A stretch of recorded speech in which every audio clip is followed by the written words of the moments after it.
Bore da iawn I chi gyd a chroeso i'r oedfa foreol. Mae'n hyfryd I weld chi nifer o ymwelwyr heddiw. We have a number of visitors. Lovely to see you all, but as I always say, when you have people from Penclawdd, dear me, that is a special visitors. A mae'n hyfryd I weld ffrindiau annwyl o Penclawdd ynghyd a phawb arall sydd wedi troi mewn. Lovely to see you all. And we join together to sing our first hymn, number 615, 615. Geiriau Sion Aled o llanwa hwyliau deglwys yn gadarn yn y gwynt, sydd heddiw o galfaria yn chwythu'n gynt a chynt.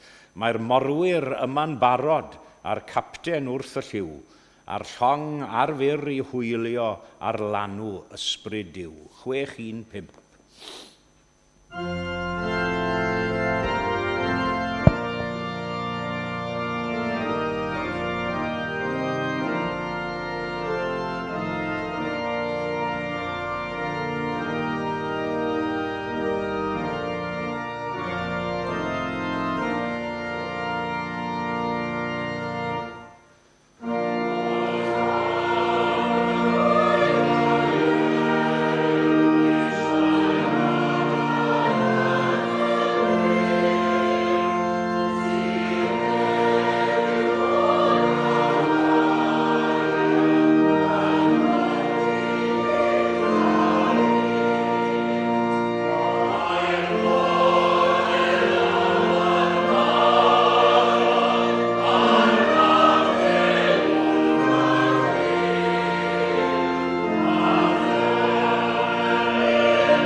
Daw'r darlleniad y bore yma o ail lythyr Paul at y Corinthiaid, a nawfed benod.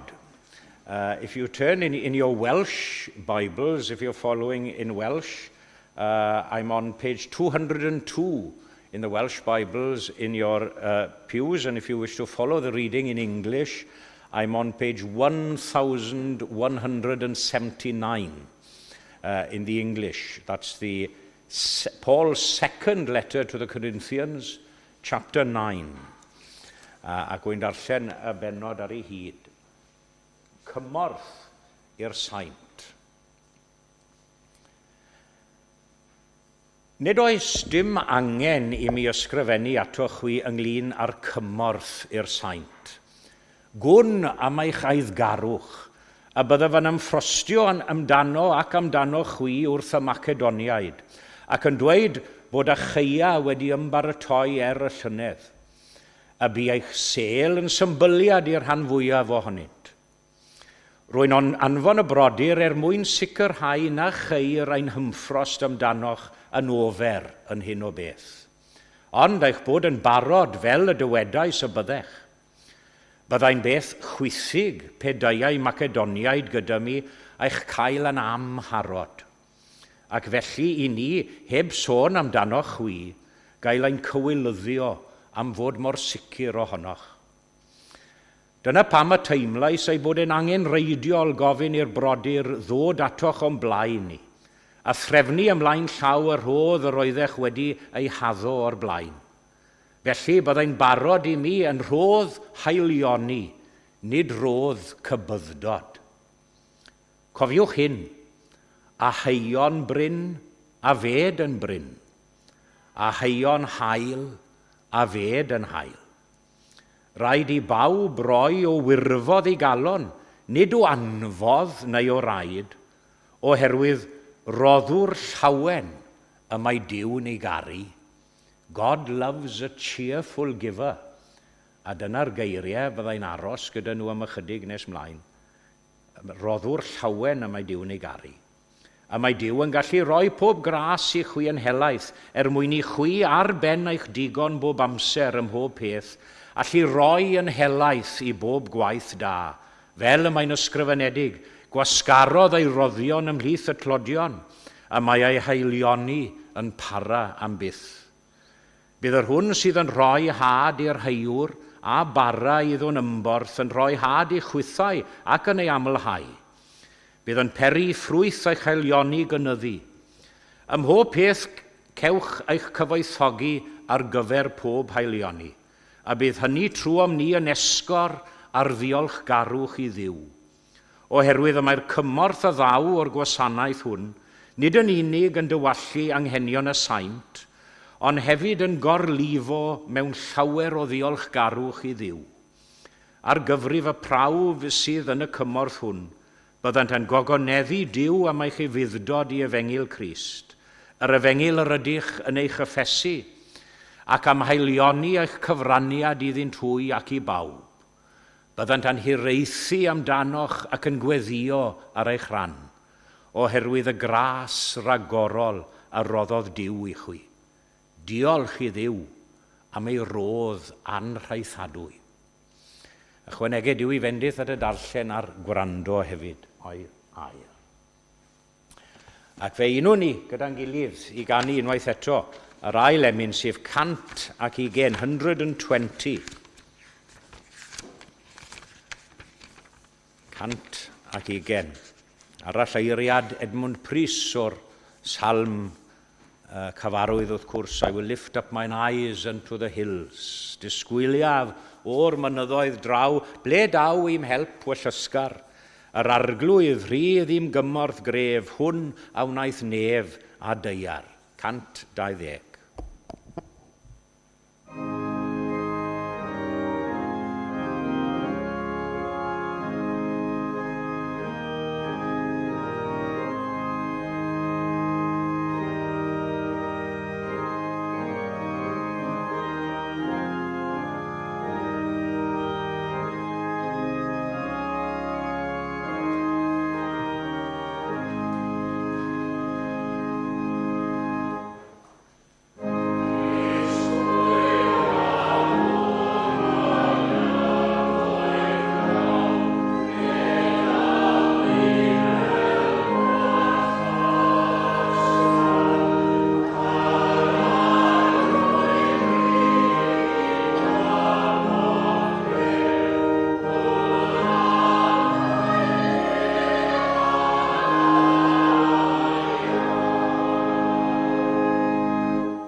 Fel sonies i wrthnos diwetha, a wnaethon ni yr wrthnos diwetha hefyd, does dim oedfaon hwyrol gyda ni yn ystod mis Awst, and as we have no evening services, what we do in the evening, and I forgot to remind Mike about this, but I'm sure he's got a little something ready.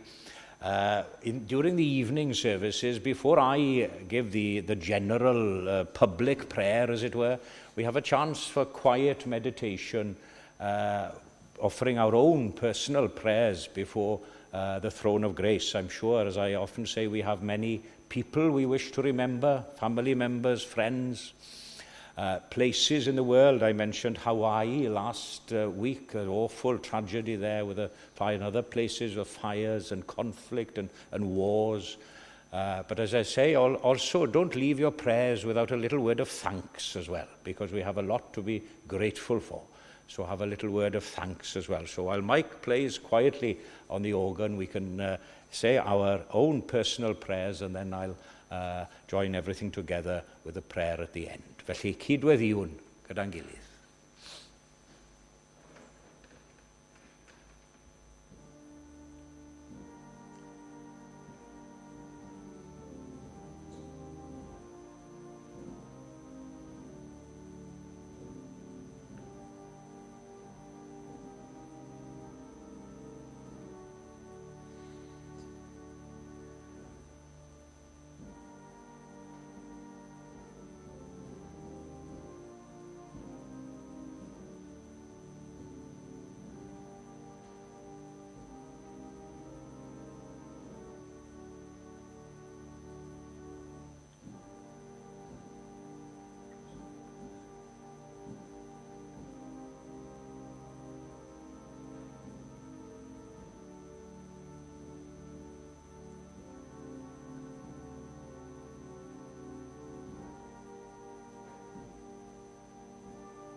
Yw a thad ein harglwydd Iesu wrth i ni blygu ger dyfron yn awr mewn gweddi, mewn ymateb i thalwad i ddgeisio di.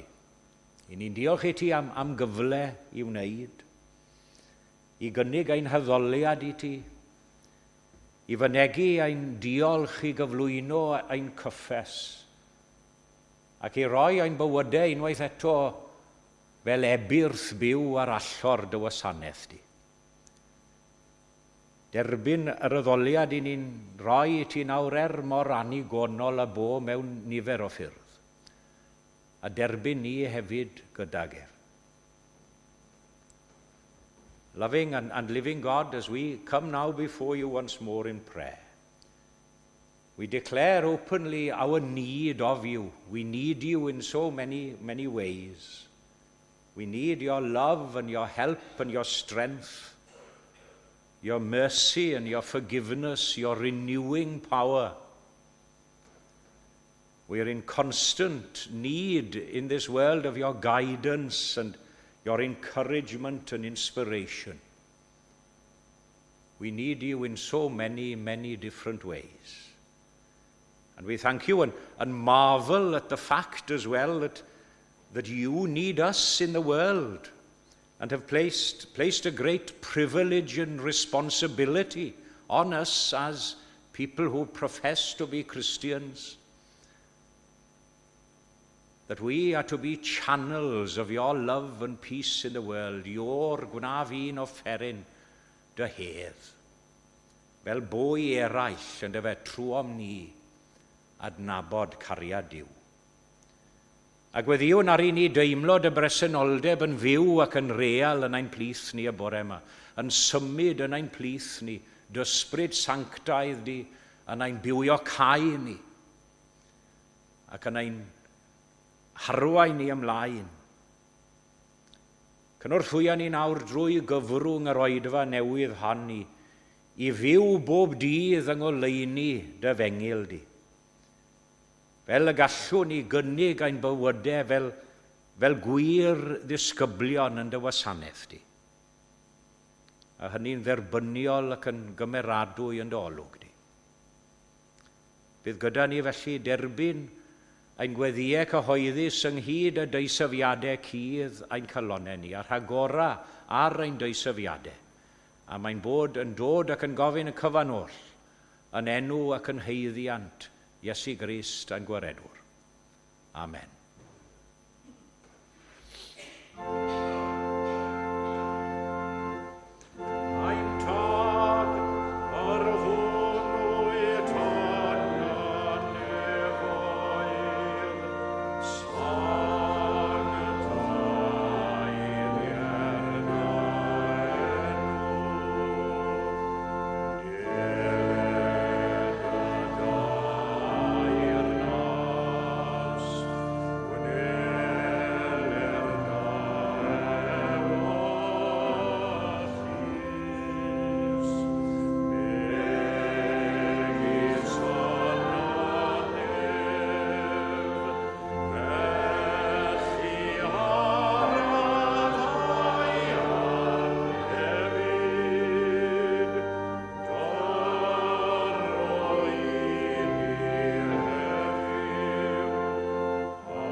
Bore da bawb a chroeso i'r oedfa bore yma.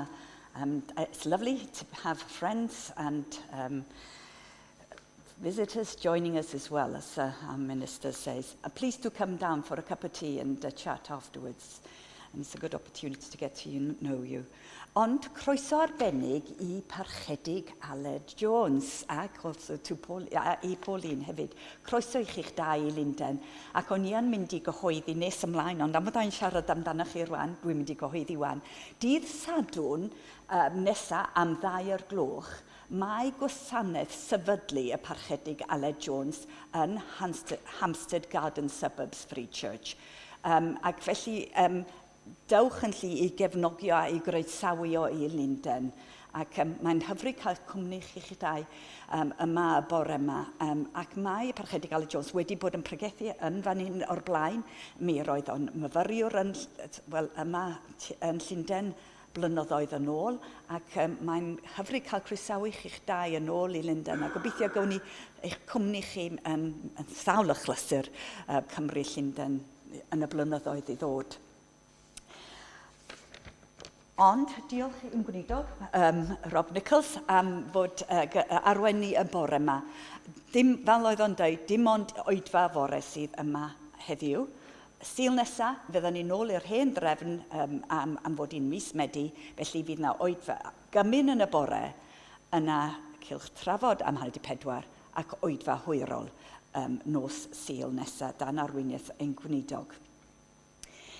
Un peth arall i gyhoeddi ydy bod ras y capeli yn dod fyny, a mae hynny ar 16th of September. We're having ras y capeli.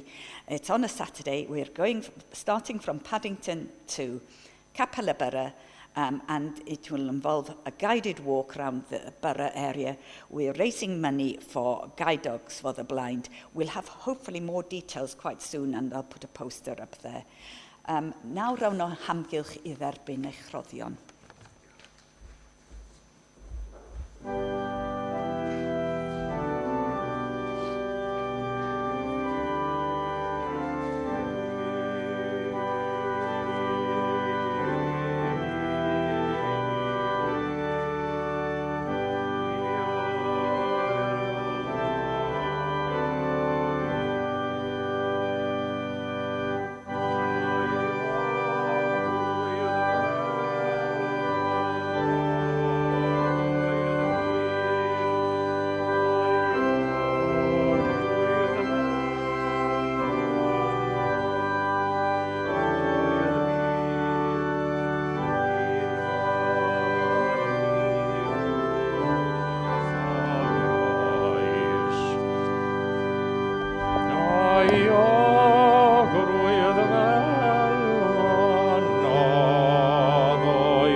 Roddio na ddagwn i ti arglwyddiwr, a diolch am dderbyn yn gyson o ddysgwr, yn llawen y gnawn a'n haddinet anghyd, i rwy'n ein tystiolaeth i ti anna y byd.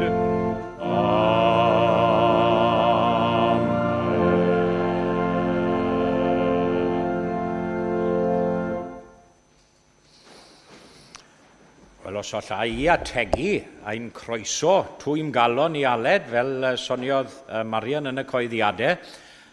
It's lovely to see, and I'm sure Anthony is pleased as well. Anthony is here. We're pleased as Welsh-speaking ministers in London to have another Welsh-speaking friend, and I'm sure he'll be well used in the other Welsh chapels, and I'm sure the invitations will be coming thick and fast. Falle bod dim sil da chi bregethu gytre, byddwn nhw moyn chi yn y capeli Cymraeg i gyd, ond hyfryd i groesawu chi ac i weld chi nôl yn Llundain.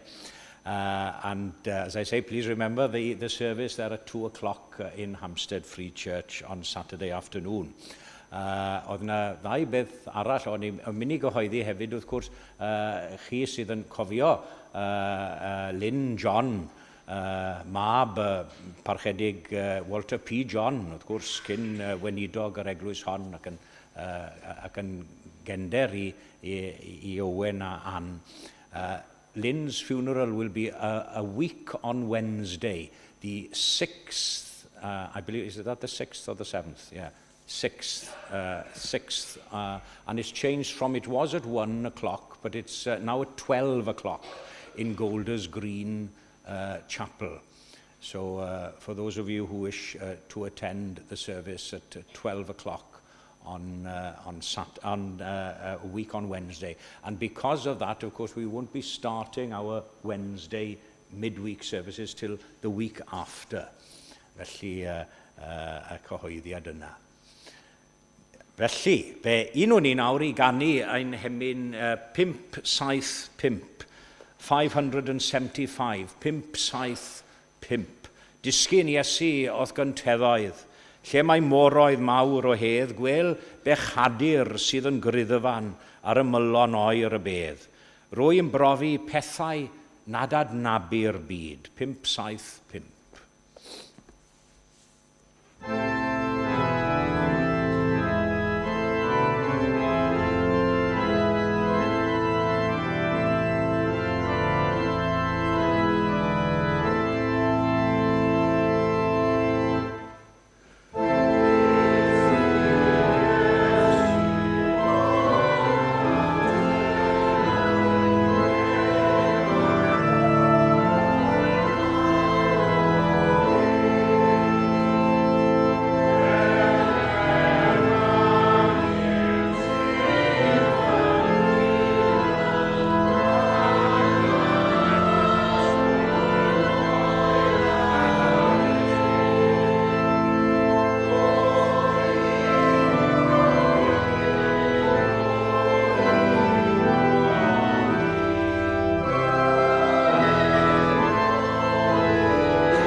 Oherwydd roddwr llawen y mae Duw'n ei garu.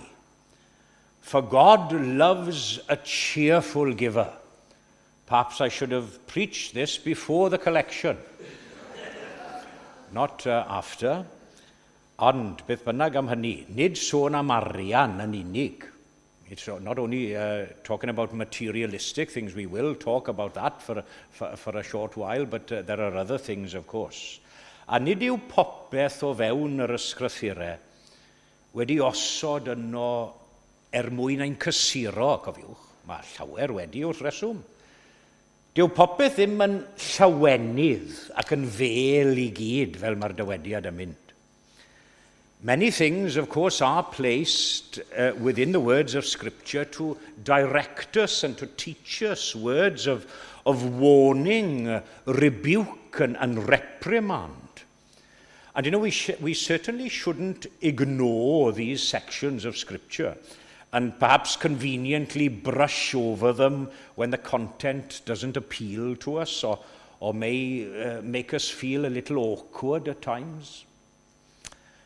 Ac o fewn yr eglwys wrth reswm, mae yna ffyrdd amrywiol o wasanaeth, yn dos, ac o wasanaethu hefyd. Some people are given obvious gifts of teaching and instructing within the church.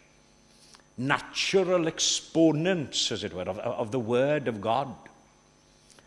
Others may be natural evangelists. The work of preaching and talking with others comes easily to them.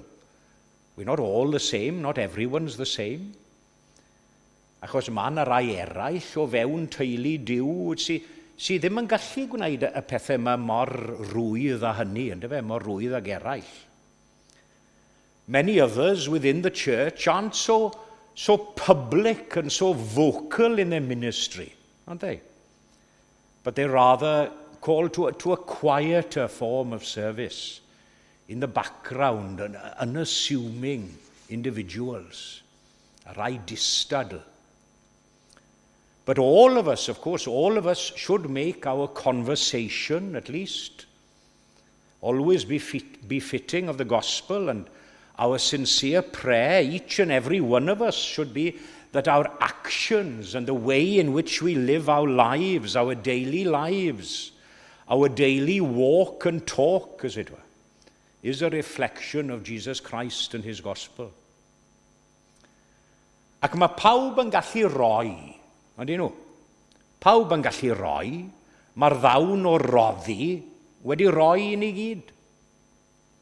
Everyone, no matter who they are, within the measure given to them, if we're talking about money and materialistic for a minute, everyone is able to serve God by giving.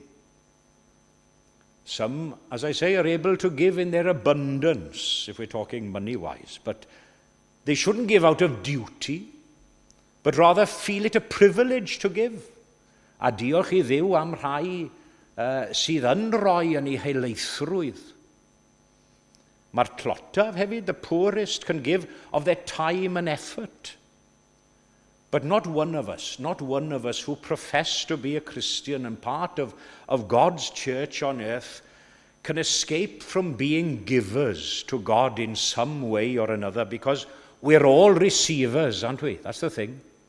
We're all receivers, so we must be givers.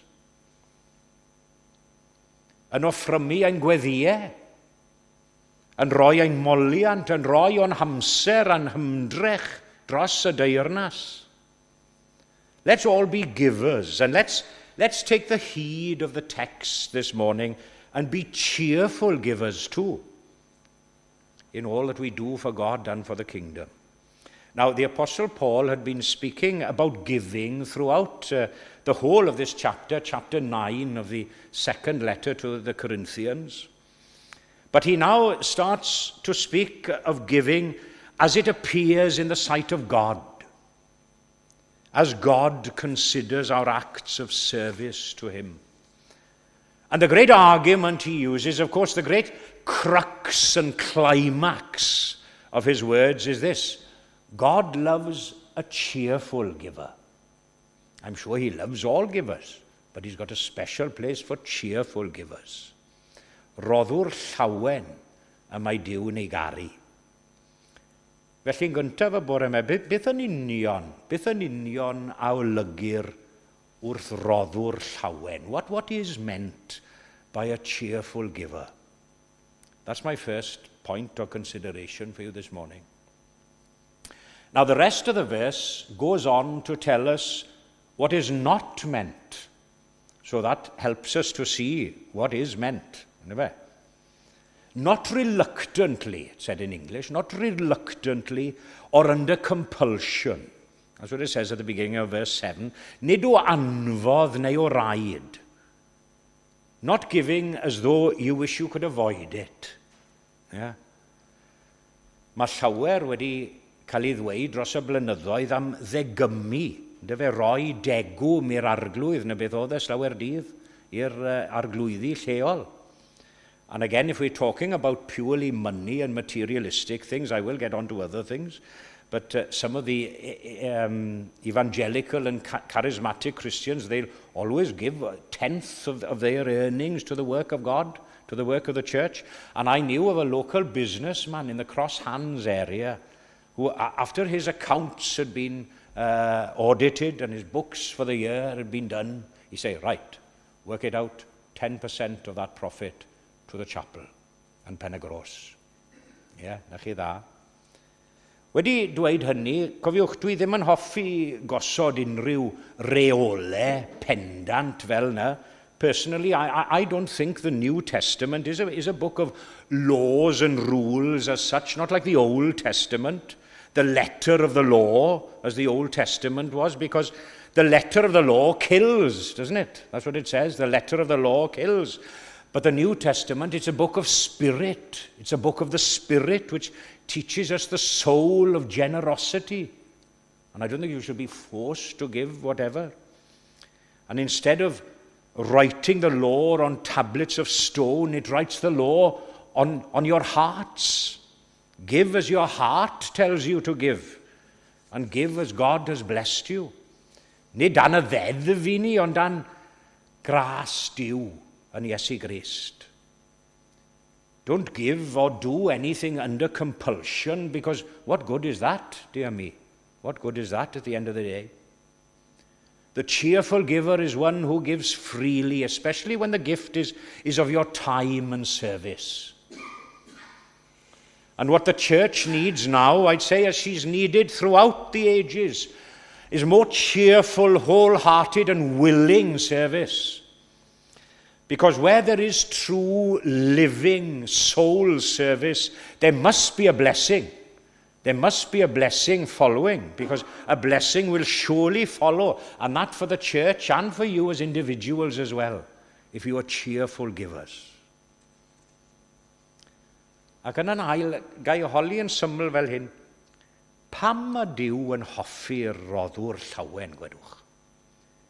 Why does God love a cheerful giver?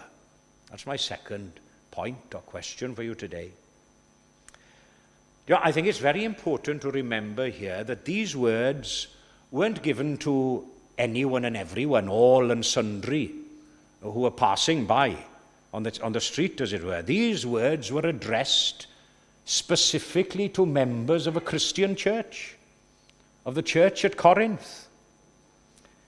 As I mentioned at the beginning, I have no doubt at all that God loved them all, but he had a special word for these cheerful givers that are mentioned. Os ych chi'n cofio, os ych chi'n ma wrthnos diwetha, fe sonies I am fyd natur a'r cread o'n cwmpas ni. Last week's sermon, those of you who are here, if you remember, touched on the natural world from Psalm 104 with the birds and the storks and the goats and the badgers.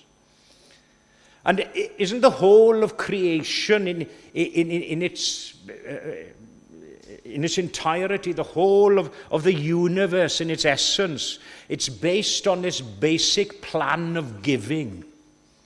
The sun with its light and heat, the moon and its part in our existence, the earth beneath our feet with the life-giving nutrients and life-sustaining harvests.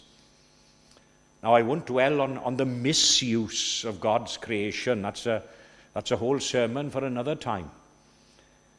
Ond mae reswm arall pan fod Duw yn hoffi roddwr llawen am o'n i, gan I fod wedi rhoi mor llawen I hun, ond yw e? People usually like and get on and seek the company of the same type of people as themselves, don't they? Usually. We enjoy the company of people who are similar to us in character and likes and dislikes. And you know, God is the most cheerful giver. Just dwell on that for a moment. What a gift. What a gift, do we? In the person of his Son, Jesus Christ. He who has given without us even asking. Roedd na bennill hyfryd yn Emyn Williams Pantacelyn yn Eden cofiaf hynny byth. Chi'n cofio'r Emyn, yn gyfarwydd iawn. Ond yn ei doethineb ryfedd mae'r golygyddion wedi hepgor y pennill hyfryd hwn o'r llyfrau mynau bellach. Ar galfari yng ngwres y dydd, a caid y gwistil mawr yn rydd trwy golli waed yn llu, does dim heb dalu, roddwyd iawn nes clirio llyfrau'r nef yn llawn, heb ofyn dim i mi. Ie, ond i ddim wedi gofyn amdano fe hyd yn oed, ond fe roddodd I fywyd.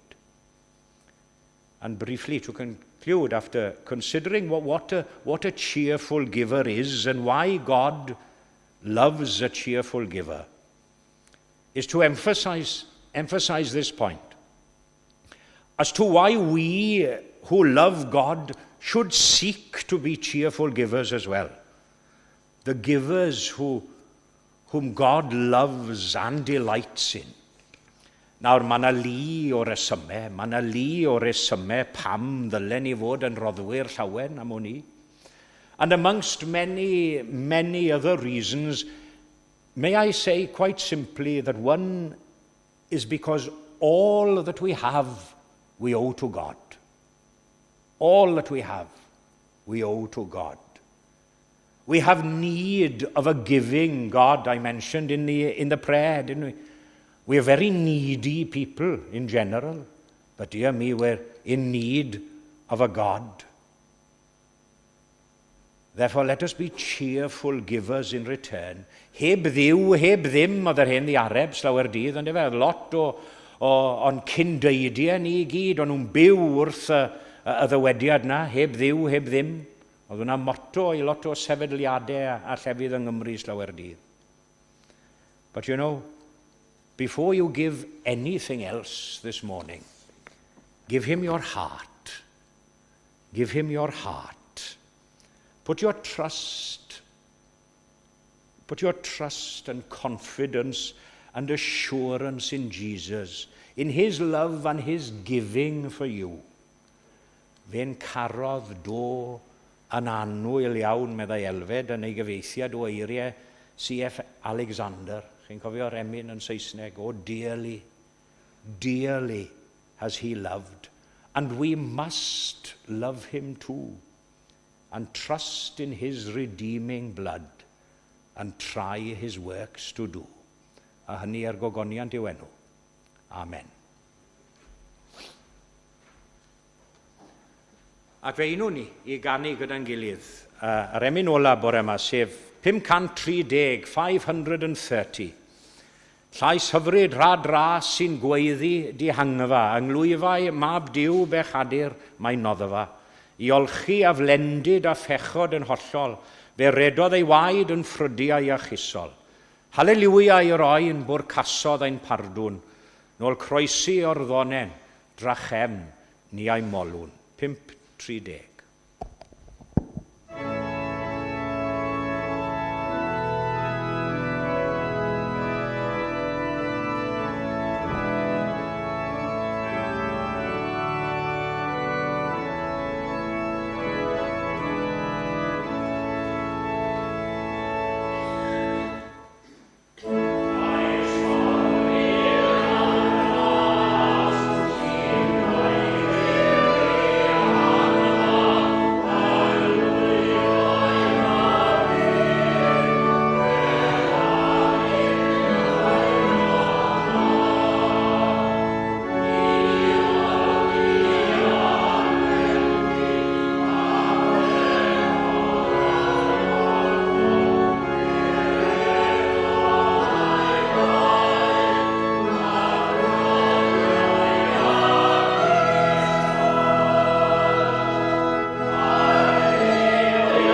i roi ein gofal nawr i'r arglwydd. Let us commit ourselves to God in prayer.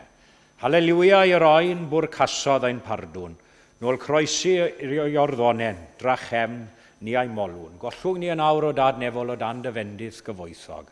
A bydde di ras ein harglwydd ni Iesu Grist a chariad Duw, a chymdeithas yr ysbryd glân i fod gyda ni ac i aros gyda ni ac ynom ni o'r awr hon hyd yn oes oesoedd.